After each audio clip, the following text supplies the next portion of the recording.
and welcome back to RC Icons. So in this episode, we're going to continue on with the TXT1 build. So in the first episode, if you didn't see it, this is where we're at in the build. This is the Tamiya hop-up lightweight chassis for the TXT1, along with GPM bumpers and hot racing cantilevers. So obviously there's a lot of blue bling, probably the biggest piece of blue bling I've ever built. If you haven't seen the first video, go back in my video log and check it out. It was actually pretty cool. So we got to the point to where we built up the diffs, we got the axles assembled.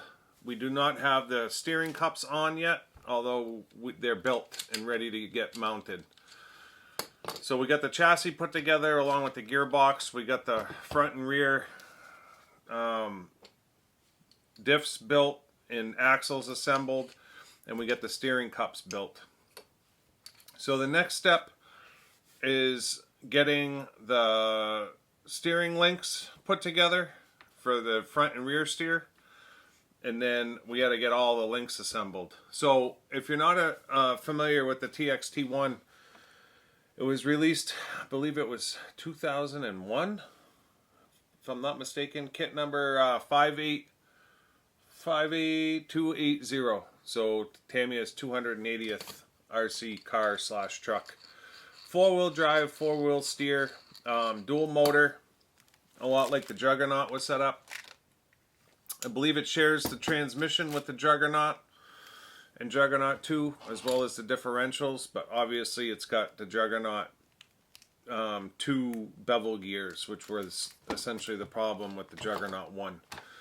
The biggest difference being the chassis. So the chassis is completely different than the Jugs, and then it went to this cantilever suspension where the shocks are lay down and you have these cantilevered arms, versus in the Juggernaut the shocks were still in that vertical kind of standard position. And then this went to I believe it's a 4-link. I believe it's a 4-link up and down. The Juggernaut was also a 4-link, but it used a completely different design in the links. The links on the Juggernaut were like I-beam links, whereas these are more of your standard hinge joint turnbuckle links. And then this is essentially the last rendition of the monster truck chassis for Tamiya. So they did the TXT1, which is Tamiya Extreme Truck. They did this one first, and then they did the TXT2, which is the Agros, which you can still get today. I don't know if it's still running as far as a production model today, but it's definitely still available. Although pricing on them is going up. You used to pick them up for like $400, and now they're upwards of 600 if you can find them. But they're always available. Not to, when I say that, I mean, yes, you can find one and buy it. Doesn't mean that they're being produced for a reasonable price. So we'll leave it at that. So in this episode, like I said, we got to get the links built, the steering rods built. We have to get it all fitted to the axles. We have to get that fitted to the chassis. We have to get the shocks built. I'm going to build the original oil-filled shocks, and then we've got the hop-up Tamiya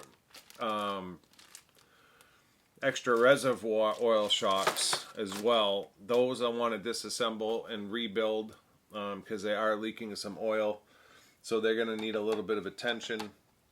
We got to get the battery box in. We've got to get all the extra stuff in that makes the truck work, and then we'll have to take a look at time. So this comes with a pre-painted body, but you do have to decal it, and then it also comes with a secondary clear body. For the sake of the video, if we have time and we get to the body, we're just going to decal the pre-painted body, because that is the body that I want to show, although we may paint the clear body to run it. But we'll see. So let me bring the camera over real quick. I'll show you kind of where we're at, and we'll get started. Alright, so now that I have you in position, so this is essentially what we got through last time. So this is the standard chassis, if you didn't see the first video. And you can see the Tamiya hop-up blue lightweight chassis is completely different shape.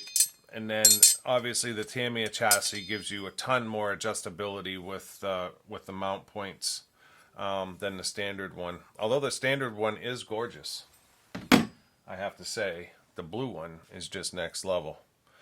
So these are the Hot Racing blue cantilevers. Your stock cantilevers look like this. So they're just a gray plastic. And we have the blue alloy ones. So there's 4 of those. And then these are the GPM bumpers that we put on. So that's front and rear versus the black plastic ones. Not that there's anything wrong with the black plastic ones. It's just wanted to just do a little extra on this one, that's all. You can buy more aluminum parts. You can get these braces in aluminum. You can get the steering arms in aluminum. You can get the suspension mounts in aluminum. You can get transmission cases in aluminum. You can get aluminum everything, essentially. But it makes the truck extremely heavy. So I didn't want to go crazy, but I definitely wanted the chassis itself with the bumpers and the cantilevers to be just a little special. So that's why we went that route. I did have some people in the comments. It's a little bit controversial, but they're like, you shouldn't use GPM. You know, GPM is crap. And I totally understand that there's a lot of aftermarket parts companies out there from China, like RC Damper and GPM and Integy, that make aluminum parts that aren't the best fitting parts, right? But that's kind of characteristic of aftermarket parts. So you can get bling parts. I will say if it's a performance part like a steering assembly or something like that, you really got to do your homework, read reviews, because you can spend a lot of money on these parts and they're just garbage, and I get it. A bumper has no performance at all, and I have no problem at all buying a GPM bumper because it's not going to affect the performance of the vehicle. The Hot Racing ones, I've never had an issue with Hot Racing parts. Now, you can say they're crap if you want to. All I can tell you is I've been using Hot Racing for the better part of 5-6 years now. Performance parts on my Traxxas, on my Armas. I've been using GPM arms on my Armas and my X-Maxes and stuff, and they're way better than the stock ones. But I've also used GPM steering assemblies on our Terra Conqueror, Caleb's Terra Conqueror, and it was total garbage. So you just have to be careful, that's all. I've got a ton of Integy stuff on my semi-trucks, and it's all perfect. It's fine. Nothing wrong with it. Extra speed, Integy. But I've had other Integy stuff that's just crap. So it's going to be hit or miss. It kind of is what it is. Those companies exist for a reason. Not everything is going to be machined to be perfect. It's going to come down to you and what your expectations are for the money you spend. So, now that that's out of the way, and everybody's entitled to their opinion. So, we're on step 15 here. Like I said, we got the steering cups or hubs or whatever you want to call it. Those are assembled and ready to go. So now we have to make up the 2 arms, steering arms, that are going to run through those axles. And then we've got more arms to build up, and then we've got links to build up, and then we've got drive shafts to build up, so that we can start to get these sub-assemblies onto the frame. So as usual, I'll bring you back as I kind of have stuff to show you, and we're kind of putting this together. But I can see that by step 24, we're going to be getting into shocks and doing shocks. So let me get started here, and like I said, I'll bring you back as I've got something to show you.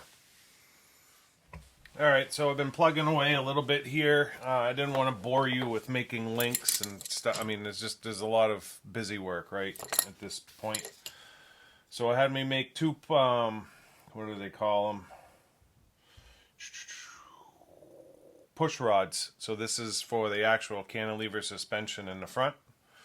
And then it had me make 4, what are they calling? Upper arm links. So we've got those 4 made, and we've got the 2 front push rods made. So that's step 16 and 17. So that's, we actually, I'm sorry, I digress. We put the steering arms on with the connecting rod. We made up the connecting rods, 119 mil, and then we bolted those to the gear, to the axles. So now we've got 2 identical ones ready to go. Then we made the push rod and the upper bar links, and now it's got me basically taking one for the front, putting the 2 links on the upper balls, and then the push rods go on the ones that are in the middle here. So here and here are the push rods for the suspension. So as it goes up and down, it'll push on that cantilever to activate the dampers. And then it actually has me mounting the front axle into the chassis. And then we're going to make some more links for the lower arms. Still the front, I believe, but we need to make lower links, and then we need to start making 2 drive shafts up. So I'll probably bring you back when I have this kind of in the chassis, and then these links and drive shafts made, and then we'll just keep pecking away at it here. But in the next 5 to 6 steps, we should have these 2 in the car ready to go and start assembling dampers. Okay, so the front axle is somewhat in place, just hanging there on those 2 lower links, and then these are the push rods that we made earlier, and you can see how that's going to activate our shocks with our cantilevers. So that part of it is done. Then it had us, you gotta be careful, like snapping those links on is not easy. You have to use channel locks to actually snap the links onto these, because there's no, you need a pinch, you need to be able to pinch, an open, essentially 2-inch section, right? So I always keep a rag around, put a rag down so that I'm not making teeth marks from my channel locks in the bottom. But there's no way you're pressing on a 6.5 millimeter ball joint with your hand. You need mechanical advantage. So that was step 18. We made the links in the last segment, so step 18 was snapping them on and then snapping them onto the chassis. Step 19 is getting the drive shafts assembled. So those are done. Make 2. Of course, everything that's going into aluminum is thread locked. Then it had me making my lower arms. The other ones, what did they call them? Upper arms. Yeah, so these are our lower arms, and then there's an actual hole in those, and that's because, believe it or not, the TXT has sway bars, and the sway bar, the way it works is it goes through the lower links like this, and that acts as your sway bar. So we made the 4 lower arms and the drive shafts in step 19. Step 20, it's going to have me putting the lower arms and the drive shaft on the front, and then it's going to have me basically repeating the entire process, other than I need to make longer push rods for the rear. For whatever reason, I'm assuming they're a little bit longer.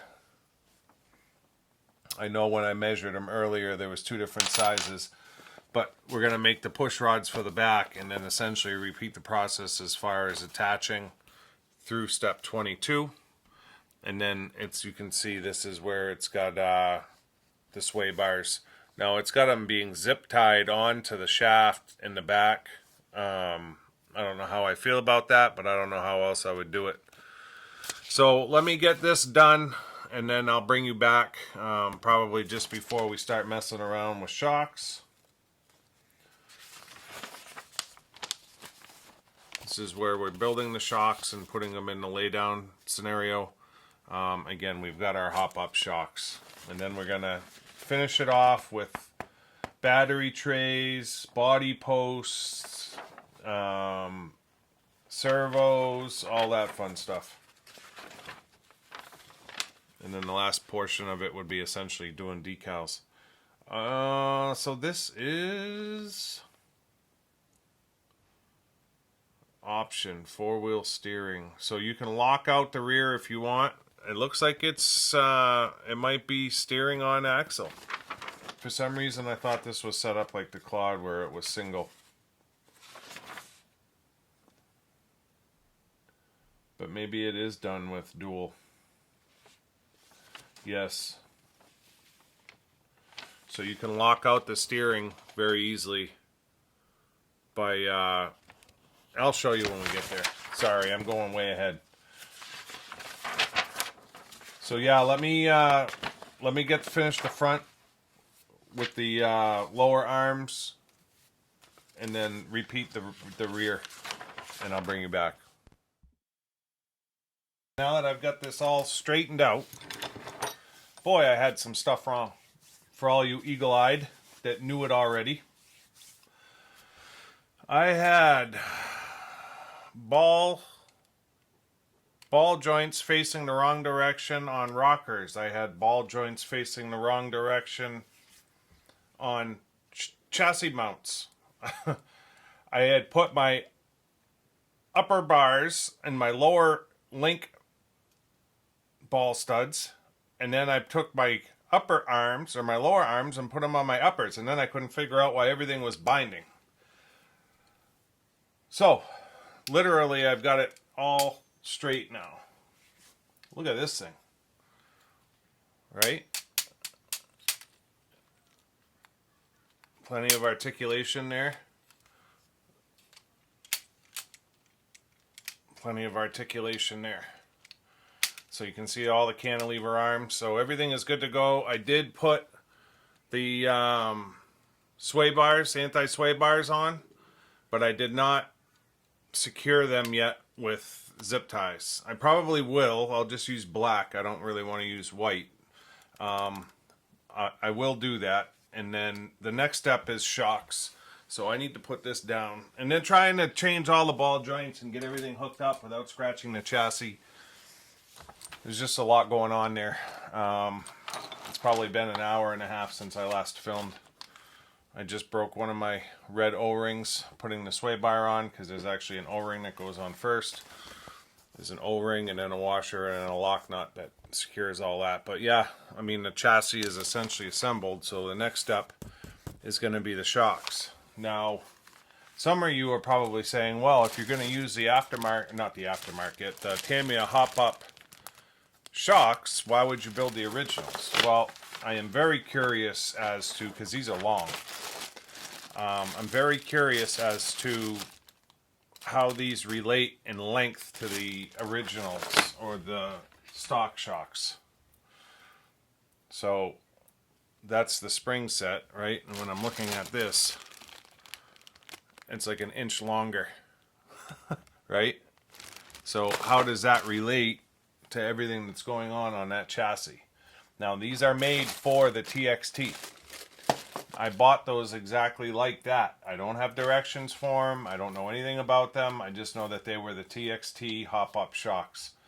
So I'm going to build the originals just for the sake of it. I am going to put oil in them. I'm going to build them exactly as if I was going to use them. There are a couple of different settings on the shock mount. So the originals are showing it all the way here on the outside. There's another hole a little bit further in. Maybe you're supposed to use that when you use the hop-up shocks. I'm not really sure. But we will figure it out as we go. So I'm going to get my parts opened up here. I'm not going to bore you guys with showing you how to build shocks, because I'm sure you've all built shocks a million times. I'm just going to get them built, and I'll bring you back when it's time to actually mount the shocks. I'm going to take care of those at the same time. So I'm going to build the stock shocks, and I'm going to rebuild the hop-up shocks at the same time. Yeah, those are my shock bodies there. So I will see you in a bit. For you, it'll be instantaneous. For me, it's probably going to be an hour or two. But it is what it is. I'll see you in a second.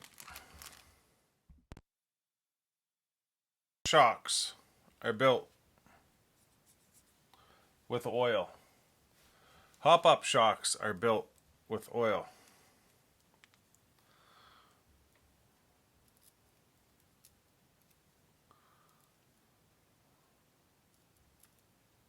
I'm trying to hold the eyelets even. Come on. So there's your difference. It's probably an inch anyways. So the hop-up shocks, the spring is way softer. My concern is how much throw there actually is once it's on the rig. I'm probably going to have to make sure that they're mounted further in. I did learn a little bit. So I went online to try to find directions for the hop-up shocks, and I couldn't find anything.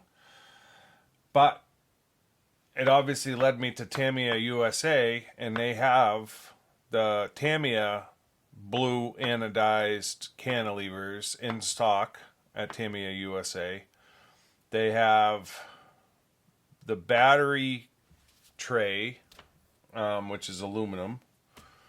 They have, in the TXT, the original, they did blue hop-up shocks that are the same size.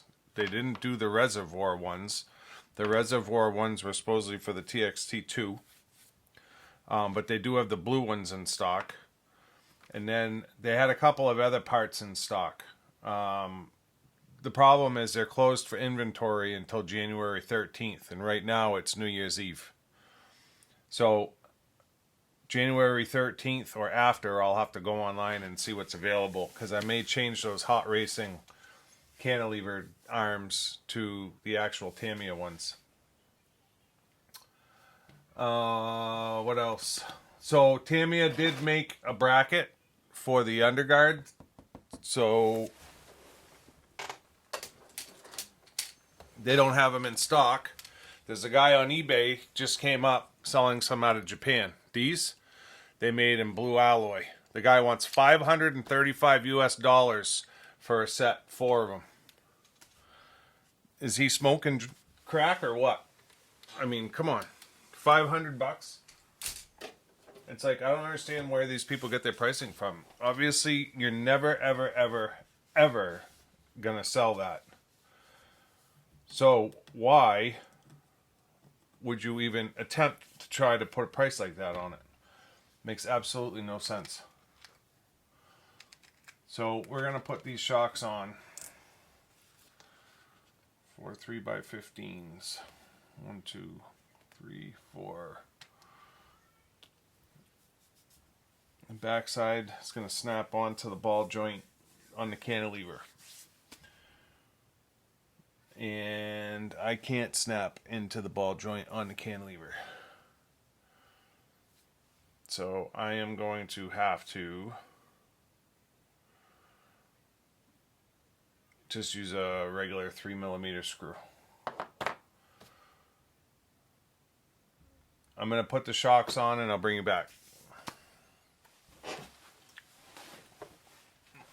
Alright, I'm bringing you back. I'm not convinced.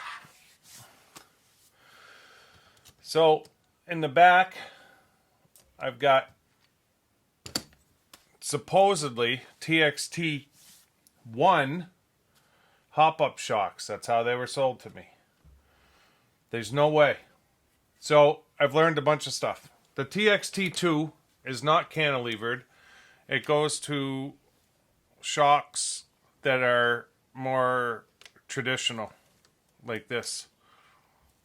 Same chassis, but they got rid of the cantilever, and the shocks mount essentially somehow on the outside and to the axle. And there are mounts there that you could do that, but I don't want to do that. Part of the reason I like this truck is because it's cantilevered.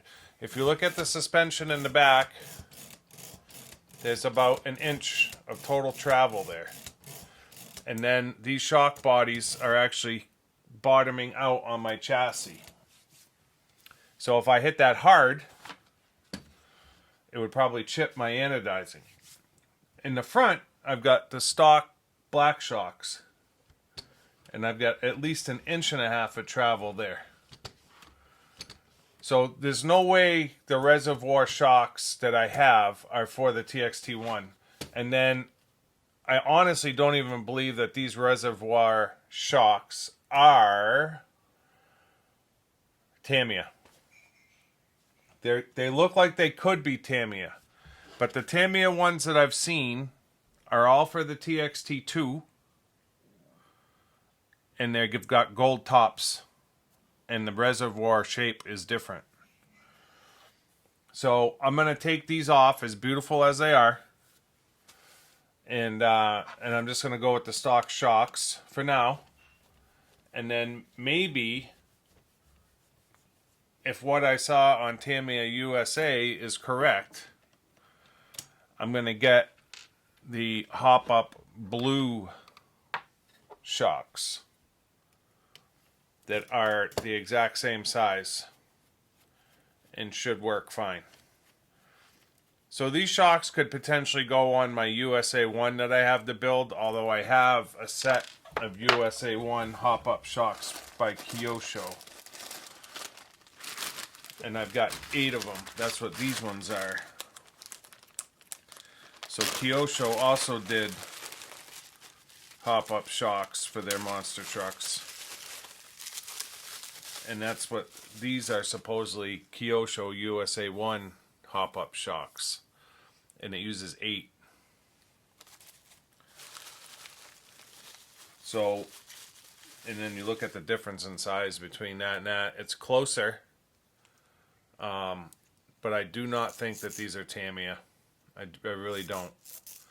They're nice. They're a nice machined hop-up shock. I just don't believe that they're A, from Tamiya, and that they're supposed to be used in a cantilevered setting. My other concern is that them laying horizontal like that, there's a potential for them to want to leak versus being in a vertical setting. So not a big deal. They look fabulous, but they are not going to work on this build for me. So I'm just going to very quickly fire my 5mm ball studs back on there.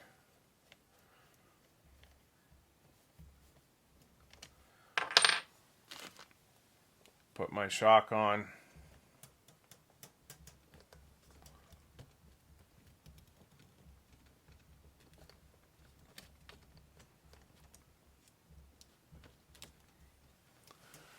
Grab my sleeve.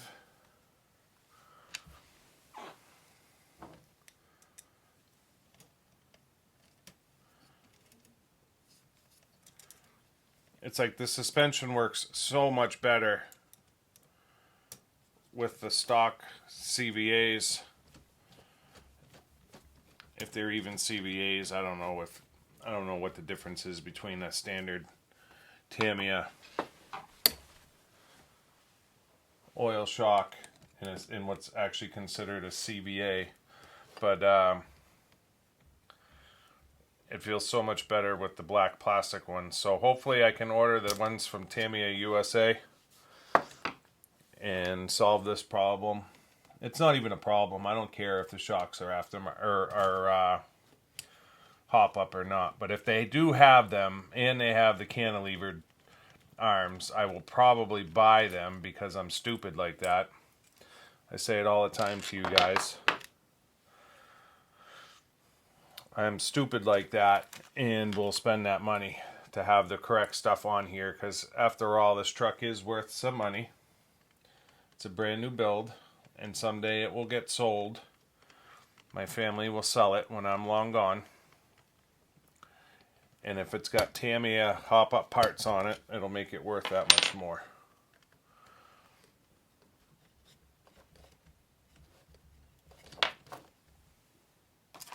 So,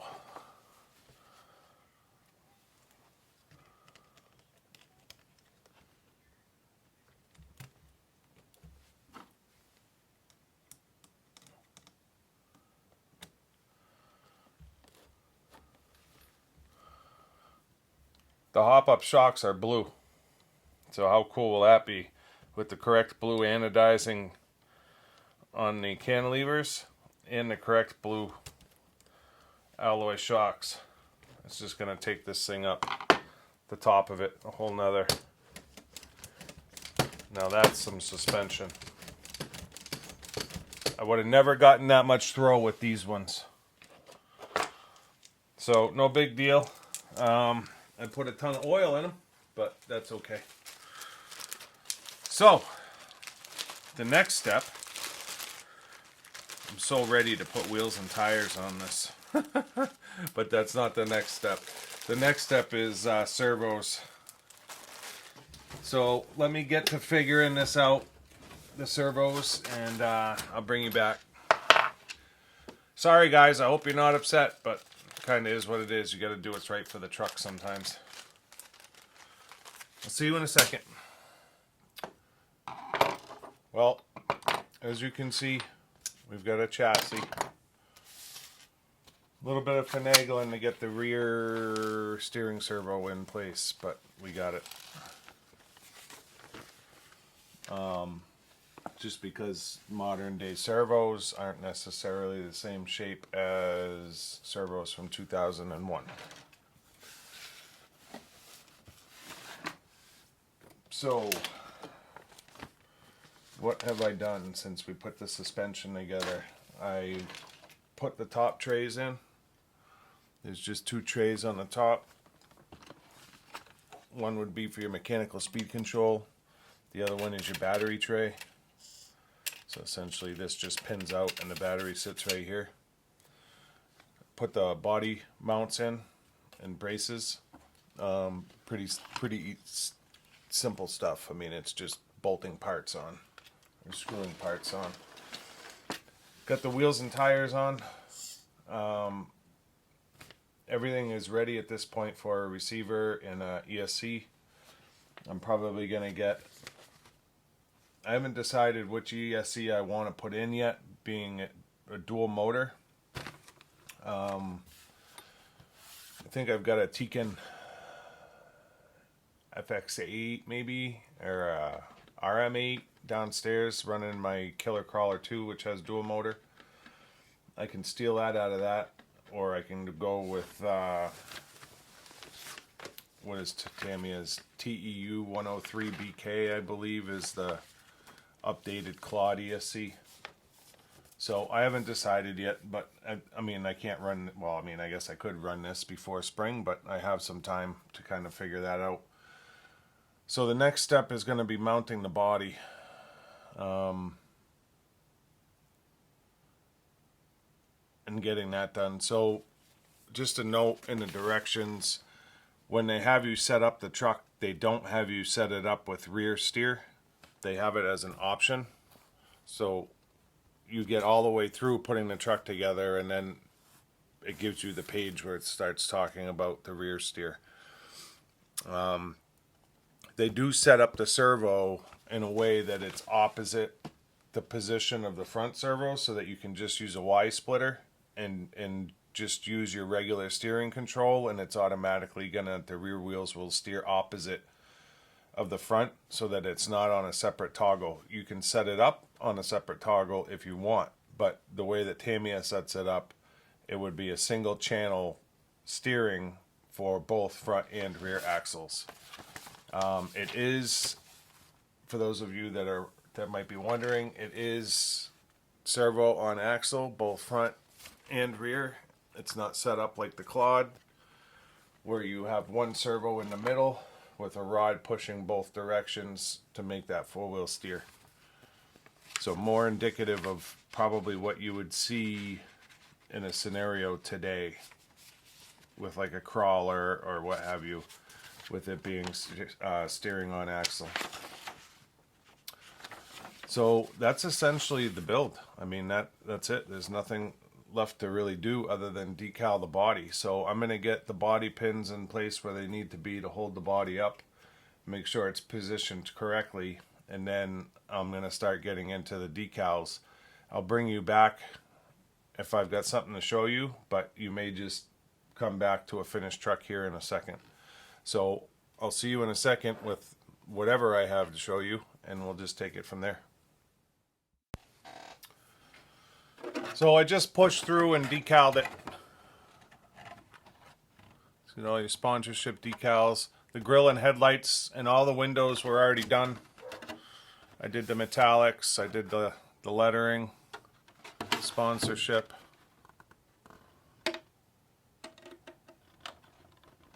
Right. The rear lights were on already. So finally the time is at hand.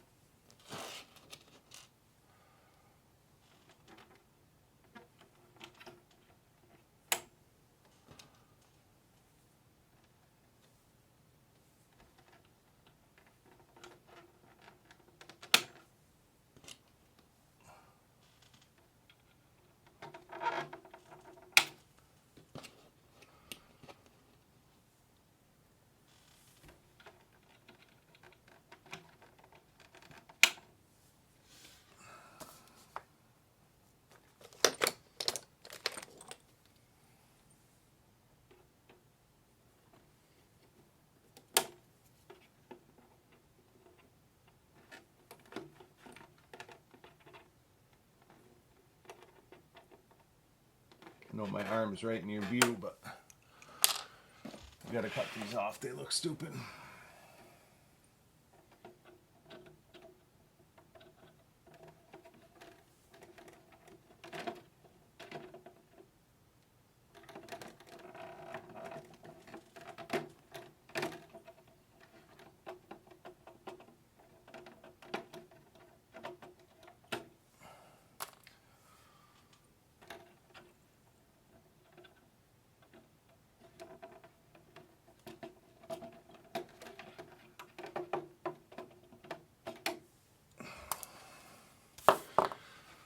So there were some decals left over, some sponsorship stuff.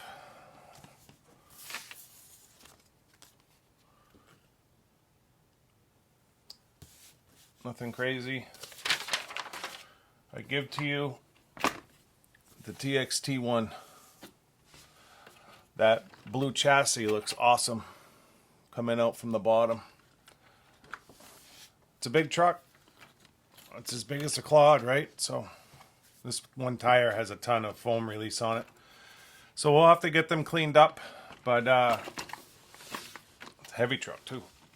I think the blue bumpers look great, to be honest. I know they're GPM, and GPM's not necessarily the best company, but for bumpers, works fine. So that's the TXT. Let me change the view for a closing.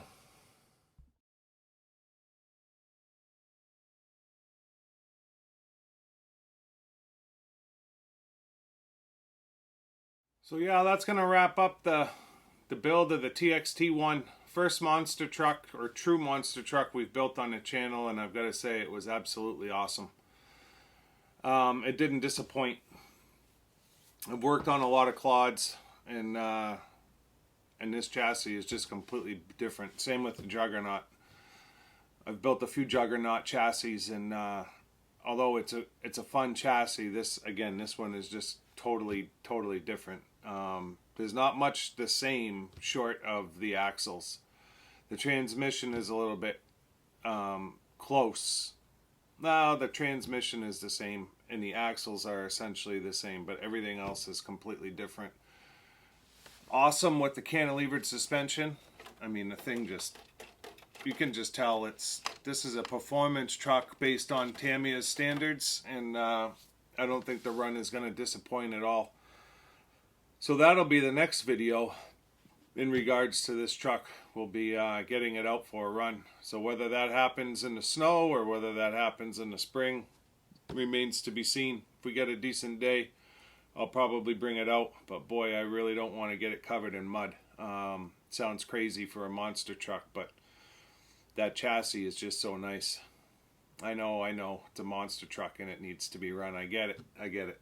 I do run my stuff occasionally, but these cars and trucks are more for the collection, not to be bashers, right? So I'll take my X-Max or my Creighton out and beat the piss out of that on a muddy day and just hose it off and throw it back in the basement, whereas this one needs to be on the shelf with the rest of my monster trucks. So let me know in the comments what you think of the TXT1. Have you seen it before? Have you ever seen one built? Did you have one? What did you think of it running? All the normal questions that I have for you guys out in YouTube land, let me know. Are you subscribed? If you're not, make sure you subscribe and turn on your notifications so you don't miss the build of the little brother. The TLT one will be the next one I build. So we're going to jump right into that one because I really want to have the two of them side by side. I think it's going to look awesome. So yeah, make sure you subscribe, turn on your notifications, throw me a like click if you think I did a good job. Other than that, we'll see you in the next one. Thanks.